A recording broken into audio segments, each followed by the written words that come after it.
Impactful Parents. We are live. I'm so glad that you guys can join us. Today, I'm with Jill Bucaro. And Jill, I'm going to let you introduce yourself again because I know I've had you on the Impactful Parent, but welcome again. Thank you so much. It's great to be here. I'm Jill Bucaro. I'm an integrative health practitioner with Wellness Riot. So I help people make small changes or take small steps towards big impact in health. So I love the word impact. I think we connect and align on that for sure. And I help people sort through the overwhelm because there's lots of information out there. So I help them kind of figure out what's best for them. Yeah, that's awesome. Well, thank you for being here. And today we're going to talk about keeping healthy this holiday season. And my first question to you is, hey, let's get into a framework for the audience here today. What context are we talking about? So I think as we enter into the holidays, right, it's the opportunity to connect with people, office parties, and even though it's going to look a little bit different this year, it doesn't have to be a giant party to be tempted by heavy foods, comfort foods, indulgent foods. So I kind of want to just form it around like tips and tricks to help you get through this holiday season. But really anytime there's an event or something that's outside of your normal day-to-day, because it doesn't have to be the holidays, but that's a great place to start because lots of us get thrown off track. And it's not just that specific holiday, right? It's like the whole season. The whole season. The whole season. We bake cookies. We tend to grab more meals and snacks on the go because we're crazy busy. We get gifts and we give gifts to friends and neighbors and work, and they don't tend to be big giant salads, right? It's like, oh, the temptation out there is huge. I can't even walk in the grocery store without like going, ooh, I want that. Ooh, I want that. I want this. I want that. It's everywhere. Yes. So that's kind of what we're framing it around. Like, how do you approach the holidays or any time when you're eating healthy that like might throw you off track? And audience, I want you to know that you're here live with Jill and I. So if you have a question that you would like to ask us live right now, please do leave so in the comment. I should be able to get it and we'll answer it for you right now. So I hope you're watching this live. Of course, you can always leave comments in the replay, but it's not quite as exciting as the live. So please do so. Make sure you leave your comments below. All right, Jill, let's get into it and tell me, how does mindset going to play a role in staying on track this season? Okay, so it's always a big part. Mindset's always a big part, but this year it's going to play a huge part. Because like I said, we're likely not going to be doing what we normally do. So there's an extra layer of mentally preparing before we even get to making it like a bit more healthy. So once we're settled on whatever we're going to do, it's important to look forward to it, especially when you're talking to or in front of your kids, right? Our kids are going to look to us as to how to feel about this. So making it a positive, making it an adventure, whatever it is that you're doing that's a change, they don't know that it's supposed to be stressful. Like they might, but depending on their age, they may have no clue that this is going to be a stressful holiday. There might be a little different holiday, for our families. And they also don't know too that the holidays are known for like indulging and overeating and falling off the wagon. So like nothing should change for our kids, right? Like, and in fact, that can help us stay on track. Like, wouldn't it be great if our kids just grew up thinking like November and December were just the last 2 months of the year and not like these crazy time for like stress and sweet and salty and fried food? So it's kind of a cool opportunity to like help our kids see the holiday season in a healthier, less stressful kind of way. I'm going to add to that, Jill, because that is an amazing point. And with that, thinking of the upcoming holiday season, things are going to look different for all our families this year. Some of us are going to be super disappointed that we can't get together with grandparents or parents because maybe there's health issues there. Maybe we're just trying to be cautious. But either way, everybody is going to be impacted this holiday season and how it's going to change. So remember that your kids are looking to you for how they need to react to this. And if you're all doom and gloom and like, I'm just so sad, I don't get to spend my time with my family this year. And, inside, I get it. Like, we're going to feel like that. But if you're saying it out loud to your kids, then just keep in mind, you're impacting them.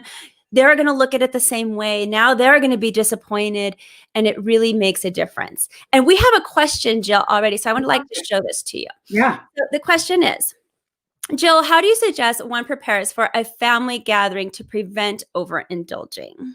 I love it. I'm just about to get to my tips and tricks. And so I hope to address a couple of different ways to kind of prep for that. Because I think depending on what your situation is, who you are, where you're going to be, what you normally do, there's a couple different ways that we can approach it. Let's do it. Go for it. Let's do it. Okay. So first is communication. So it's huge. Like the more communication, the better. Whether you're going somewhere or somebody's coming to you, if you're the guest, if you're the host, letting them know, if you're the host, what you plan on preparing, and then they can, bring something else if they'd like. Or if you're the guest, letting your host know what you are looking to avoid, what you're looking to stick to, and then offering to bring something, that fits in that category.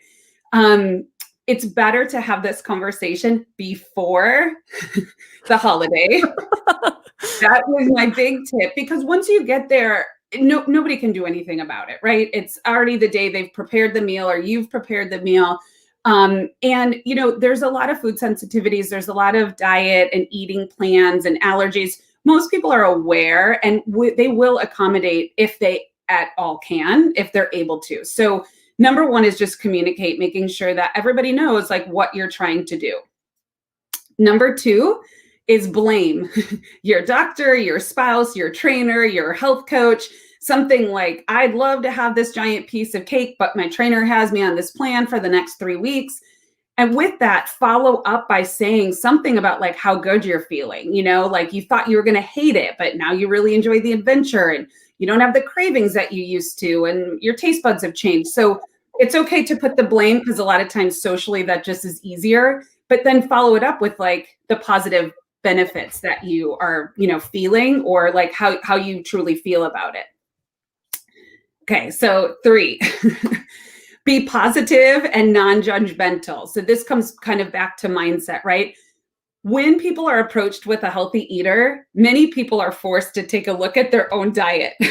Oh my gosh, you are so right.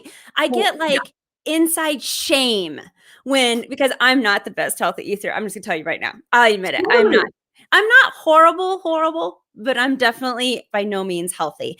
And when I am around, I have these vegetarian friends, and I kind of feel like, oh, okay, you're right. I probably shouldn't be eating all of that or whatever. I feel guilty, or they don't eat I have other friends that just don't eat desserts. And I'm like, okay, well, I really want a second. That's exactly right. And, so yes, shame or failure or frustration. I mean, it kind of brings all of these emotions to the surface depending on who the person is. And so depending on how that person processes those feelings, it can come off as being like defensive or maybe like poking fun. My advice is just to be empathetic. Like, we've been there before. So if you just engage with like an attitude of like understanding, take the little razzin, that's okay. And then offer support if they ever decide they want to make a change, because we all know that can really make or break your success, right? Whether the people around you are supporting you. So just be positive and non-judgmental, because, we've all been there. We've all been the one who wants dessert when somebody else does it. And you're like, what do is it okay? So that's the third thing. And then 4 is that research ahead of time. So if you are planning maybe on supporting a local restaurant, this really goes for any time, not just the holidays, but most restaurants post their menus online, but you can call and ask if they can accommodate your eating style. And I have been surprised again and again and again. Like, I've had some of the most healthful, veggie-filled meals at a steakhouse. You just don't know what they're able to do. And, especially with restaurants in the situation that we're in now, they're really willing to be accommodating if they can at all. And a lot of them have special menus, gluten-free or vegan or kosher. You just have to ask. So I'd say do your research ahead of time. And then never go anywhere starving and bring snacks. So whether you're going great advice, shopping for the day, like you're going to be out and about all day. That's when I'm like, oh, I'm just, I have 3 more stops to do and I'm starving. That's when I'm going to grab that quick thing at the counter, or I'm going to, grab something fast. So never go anywhere starving, just a little something, because even if you're going somewhere where the meals are going to be appropriate and what you want to eat, you might not eat for 2 hours. There might be like cocktails and appetizers, right? And so just to kind of go somewhere partially satiated is always helpful. So you're not like, That's key. It's yeah, just like, yeah, going to the grocery store hungry and things like that. Of course, it's going to be much more difficult if you're hungry. But if you're not hungry, then those cravings aren't there nearly at least as amplified. And totally. such a great reminder. Like, it's like, yeah, of course, I know that. Such a simple suggestion, but amazing impact with that. Yes. And then the bringing of the snacks, if you always have something in your car, or in your purse, it's easier to walk by that dessert table knowing that you have a little something waiting for you. I blame my 10-year-old, but I would bring snacks whether he was with me or not. So, I mean, he takes the blame, but I would have them all the time. So I'm going to show you the person who asked the question. He also put a little comment here, and I wanted to show you this. What do you think of this? Yes, I love that. I love, it can affect what you eat. The only thing I would say is not to drink too much water right around a meal or throughout a meal, because it actually can dilute the digestive enzymes that are meant to break down our food. So Oh, I would really? try that. Did you say 30 minutes before? That's fine. Yeah, as long as it's not right before the meal. That is really great. Oh, thank you so much. And thank you for participating, Brianna. I really appreciate that because it's so nice to have our audience like here with us. So if you have a question, make sure while we're here, ask a question now. Here you are with us, and Jill can answer it live. So thank you for that. So I wanted to also ask you, talking about, okay, I'm full and I'm okay, but now I'm a host and I want to invite people over who have these dietary restrictions that I already know about. But hey, like my vegetarian friends, I'm a meat eater. Mm-hmm. I'll admit I get a little shy and a little kind of like, well, I'm sorry. It's like I have to have turkey on Thanksgiving. Like that's something I really want. Mm-hmm. I'm obviously going to have a other option for my friends so that I'm being respectful to them. But is it rude, or how do you feel about how do we go about asking our friends that do have different dietary needs or different dietary just preferences to Mm-hmm. maybe they should bring something that they know they're going to want. I'm not going to be able to cook what they want because that's not Yep. my regular thing, right? I mean, I'm going to Yeah. be, if I try, they're going to hate it. And then they're going to sit there pretending that they like it. And it's going to be bad. Like, so it's like, is it rude to ask them to bring their own food? I still want to host them, or do I just Google and do my best cooking possible? So I think there's a couple of things, especially if you're accommodating multiple, right? Like this person has a nut allergy and this person doesn't eat meat and this person's gluten-free. Like you really could have 50 dishes, just for a few people if you had to. So what I like to do is present the menu of what I'm going to be making to whoever is coming over, and then say, you're more than welcome to please bring something else if you feel like it would add to the meal, but this is what I'm going to make, or does any of this sound good? Or so that's one option, is just to present what you're going to make, what you plan on making, and then ask them to bring something. And I mean, I have to say, like, I'm a veggie, so I know I'm going to bring something wherever I go. And a lot of people are used to that if they have dietary restrictions or something that they're trying to stick to. The other thing is that you can try to do dishes that are kind of build your own or like deconstructed, right? So we have, friends that don't do dairy. So we just have, like, if it's a salad, the cheese is on the side. If we have this dish, the cheese is on this side. So that's an option too. And that kind of just works actually every day, like with kids and adults and teenagers and, kids with different tastes and different preferences, is always building your own. And then they have a choice to add what they want. So instead of putting the salad together, you put everything, and it's almost like a serve yourself. I love that. That's really great. And so it sounds like it's pretty socially acceptable to allow my friends to bring a dish that they know that they're going to like, that they're going to be able to eat, because I mean, I'm just being honest. If I tried to cook it, it's going to be bad. And I think that is like coming from a place of like genuine, like heartfelt wanting to accommodate them. That's what they want to know. They want to know, like, you're so welcome here. Here's what I can do. And here's what I just don't think I can do. And Yeah. I want you guys to enjoy your time here. So please, like, feel free to bring a dish, that you will enjoy. And we're happy to put it in the mix. But I think just again, it kind of goes back to that communication. As long as you're like, you honestly want to, take care of your friends. You honestly want them to come to your house and enjoy themselves. And so as long as you let them know that, most people are like, okay, great. Or, because think like, if you have a dietary restriction, you're like, oh, is it rude for me to bring my own food? So as long as you open that line of communication, it's like, oh, great. Like, I don't mind making a couple dishes and I'm happy to bring them. That's how I am. I'm like, I'm going to bring my own stuff. Okay, good. And it's welcome. That makes me feel a lot better.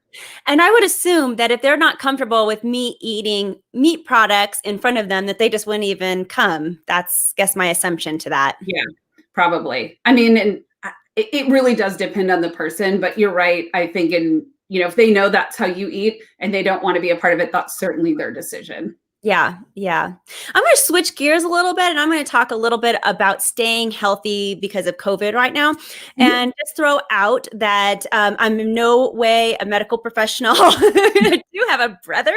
My brother actually is a family physician. And when I was talking to him about the holiday season and we're preparing to figure out how are we going to get together? Are we not getting to get together? What's it going to look like this year? Mm-hmm. It has been stressful between, in my family. And I was asking him about COVID and getting together in groups and things like that. And one of the things that my brother had suggested, again, this coming from a family physician, is that a lot of the transmission is coming from small groups, from his research and what he's hearing in his profession. It's coming because in the small groups, we take off our mask. And because we're only in a group of, let's say, 5, right? Or less, or maybe a little bit more. So we feel comfortable enough. We feel safe in that environment. We take off our mask, and then that's when the transition of germs is happening.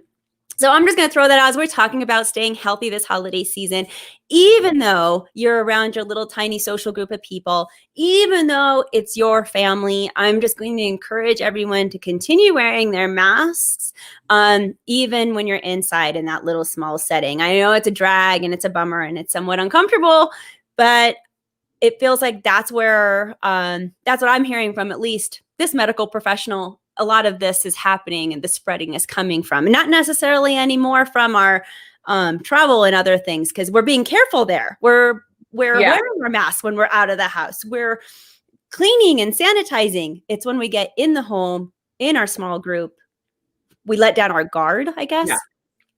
And so just throwing that out to the audience through the healthy season. We all want to be healthy, you guys. So yeah, I mean, and that is going to, I think, be the biggest factor of like what the holidays look like. Like, are you okay just staying with the people that live in your household? And connecting maybe by Zoom with your family members, or making sure you take those precautions, or where everybody kind of was. I mean, it's difficult. It's almost impossible. Like, oh, you were at the grocery store and you pumped gas and, but I do think there's something to that. And that's why the holidays will look a lot different, I think, this year. Yeah, they really will. Do you have any other tips for us for this holiday season? So I would say the last thing, or the kind of the overarching idea, is like to always just do the best you can. Right? Mm-hmm. Like the worst thing you could do is to eat something, less than healthy and then spend days beating yourself up about it. Like, stress and digestion are not friends. They're not. So, go enjoy, do the best you can, and then move on with your life, right? Like, it doesn't have to be like all of November and December. And then that's my other tip, is like, you don't have to wait till January 1st to restart the whatever eating. You can, have a great meal or have a little treat or enjoy those cookies you bake. And then the next day, go right back to what kind of staying on track. So I just don't stress about it. If you're good to your body most of the time, when you fall off the wagon or have that treat, it's going to take care of you, so you want to do the best you can most of the time. And I think it's 92% of New Year's resolutions fail. So So you don't need to wait till January 1st. It's just really something you can keep up with, because come January 1st, we're like, all right, I'm just eating lettuce, well, that's not Yes. So do the best you can, during these times. And then, just hop right back on the next meal or the next day. It doesn't have to be, I used to be like that. I was like, oh, I had a piece of cake. This month is shot, and then I was just off, like way off the wagon. But you really can do, better moderating.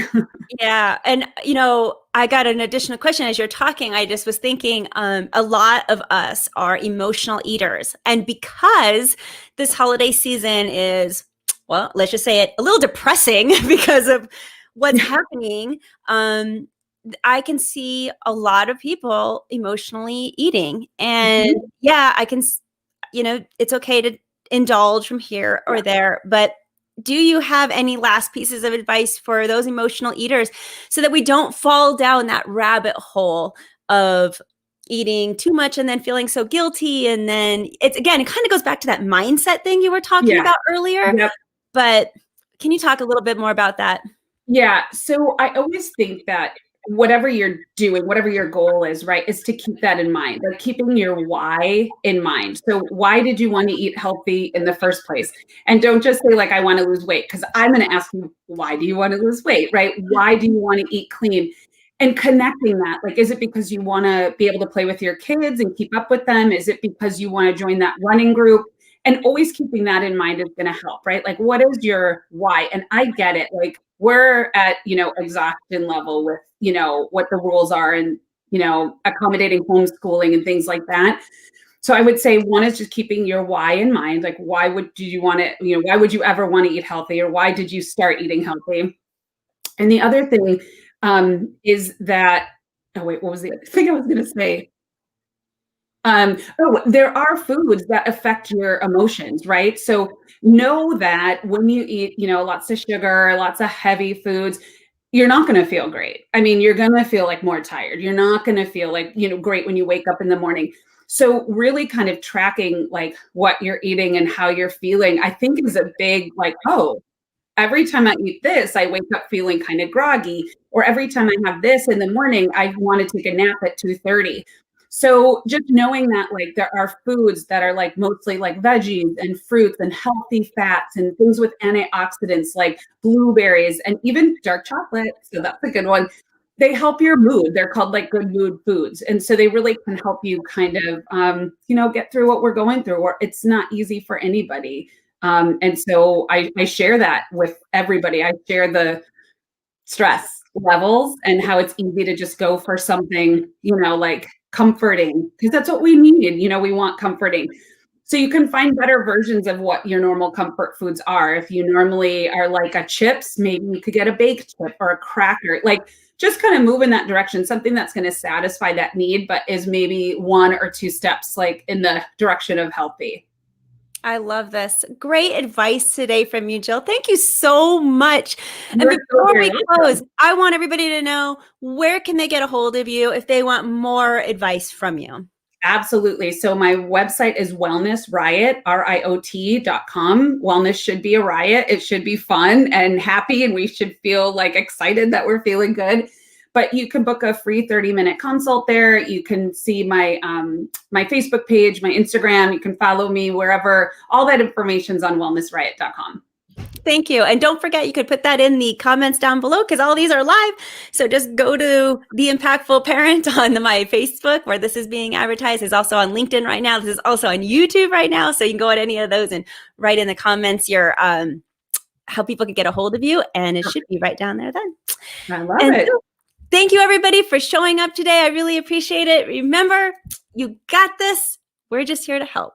So Absolutely. Have an amazing rest of your day, everyone. Thanks, Christina. Bye.